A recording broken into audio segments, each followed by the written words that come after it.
Hey friends, how is everything? Hope you all are happy and doing good. I also hope that you celebrated your Eid al-Fitr with happiness and joy. And I published my video of my Eid celebration yesterday. And in the evening, I went to meet my teacher, Professor Taqir Ahmed Khan, who is a retired professor from Delhi University. So we had a brief conversation about eminent personalities of Urdu. Here is for you. Watch this video and give valuable feedback. और कमर rice साहब, गोपी चंद नारंग, ये दो पोल थे, एक north pole कहलाता था, एक south pole कहलाता था।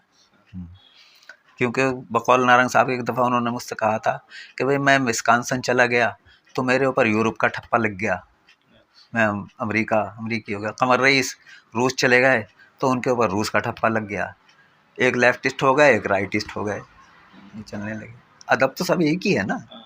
अब नज़रियात अलग अलग रहे, वो अलग फील्ड में काम कर रहे हैं, ये अलग फील्ड में काम कर रहे हैं, लेकिन एक उस अलग अलग फील्ड में काम करने से एक बात का फ़ायदा ये हुआ कि एक दूसरे से सबकत ले जाने की कोशिश जारी रही। वो अपनी फील्ड में कोशिश कर रहे हैं, ये अपनी फील्ड में तो तरक्की तो उर्दू ही कर रही है ना, उर्दू की तरक्की हुई। तो ये दोनों के ज़माने का दोनों का अपना अपना नज़रिया अलग अलग था, लेकिन काम उर्दू ही के लिए करते थे। दोनों का ये कमाल था। कमर रईस साहब ने वो लेफ्टिस्ट थे, मार्क्सी तरक्की पसंद थे। वो कमर रईस साहब के बारे में बात कही जाती है सर, ये आखिरी बात पूछ रहा हूँ सर कि बाज़ लोग उनको तो मार्क्सी तनकीद या मार्क्सी नज़रिए के पैरोकार समझते हैं, और बाज़ लोग ये कहते हैं कि नहीं नहीं वो तरक्की पसंद थे और तरक्की पसंदी को पसंद करते थे। जी जी जी हाँ, देखिए मार्क्सी तो थे वो इस मानी में कि मार्क्सी तनकीद के मानने वाले थे। वो जो कुछ कार्ल मार्क्स ने नज़रिया दिया है अदब के मुतालिक, वो उसको उन्होंने इम्प्लीमेंट करते थे उसको। लेकिन ये तरक्की पसंदी जो पैदा हुई, ये भी कमर रईस ने पैदा की बाद में। क्योंकि एक दफ़ा जो तरक्की पसंद हुई तो ये ऐसा हुआ कि अंजुमन तरक्की पसंद में उर्दू को अलग कर दिया गया। अच्छा। हाँ, जब उर्दू अलग हो गई तो कमर रईस साहब ने कहा कि भाई ऐसे कैसे, उर्दू को अलग कैसे कर सकते हैं। वो लोग नहीं माने, हिंदी वाले अपनी जो है प्रगतिशील हाँ बना करके, हाँ लेखक संज्ञा बना करके वो उन्होंने अपना काम शुरू किया, उर्दू को नज़रअंदाज कर दिया। इन्होंने अंजुमन तरक्की पसंद मुसन्निफीन उर्दू बनाई, ब्रैकेट में उर्दू, और कहा कि नहीं ये जो है बुनियाद हमारी उर्दू है और इस पे हम काम करेंगे। और इसमें थोड़ा सा डिफरेंस उन्होंने तरक्की पसंदी में अपने मज़ामीन में लिखा है उन्होंने कि मार्क्सिज्म क्या है और तरक्की पसंदी क्या है। मार्क्सिज्म तो बहुत शिद्दत है, जो बिल्कुल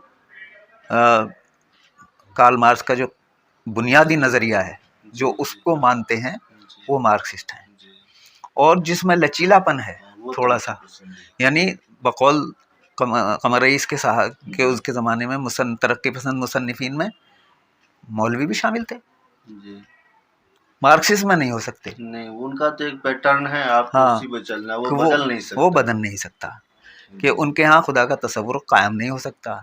वो मजहबियत के खिलाफ हैं तो खिलाफ हैं, लेकिन इनके यहाँ थोड़ा सा लचीलापन है। और प्लस वक्त के साथ इसमें जो तब्दीली तगय्युर पैदा होता है, उसमें शामिल कर लें कौन कौन सी चीज़ों को। मसलन उस पहले ज़माने में जो जिसको तवहुमात कहा जाता है, वो ये कुछ ऐसे ख़यालात जो मजहबी टाइप के हों या दूसरे जिनको हम कहते हैं गैर मादी तबियाती अफकार ख़यालात, वो उसमें नहीं होते थे, लेकिन तरक्की पसंद अदब में शामिल हैं। तो ये एक दो मज़मून में कमर रईस ने खुद ही इशारा किया है इन चीज़ों की तरफ। तो वो अलग एक उन्होंने राह निकाली, और वो भी उससे भी उर्दू को तरक्की मिली। ऐसा नहीं है कि उन्होंने तो झंडा ही उर्दू का बुलंद किया था, तो वो करते रहे। ज़ाती नज़रिया अपना जो भी हो उनका, वो अलग बात है, लेकिन हाँ इंसानों की। और एक दफ़ा उन्होंने मुझसे कहा कि जब कोई मुसलमानों को, हालांकि وہ نہیں نماز نہیں پڑھتے تھے وہ بھی، کہہ رہے کہ جب کوئی مسلمانوں کو برا بھلا کہتا ہے تو میرا خون کھول جاتا ہے. اس کا قومی درد ان کے اندر ابھی تک باقی تھا. اور ان کا کہنا یہ تھا کہ کوئی کتنا بھی بڑا کمیونسٹ بن جائے، مارکسسٹ بن جائے، وہ 80% وہی ہوگا جو تھا.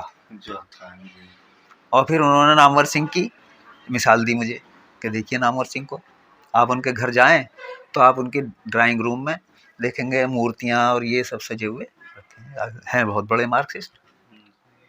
تو کیوں؟ تو ایسے ہی اردو والوں کے ساتھ تھا کہ ان کے اندر اردو کا اور قوم کا درد تھا، جذبہ تھا. اب جس انداز سے بھی وہ کام کر رہے تھے، وہ ہاں اپنا انداز تھا، اپنے جس طرح سے کر رہے تھے وہ ٹھیک ہے. باقی چلیے شکریہ.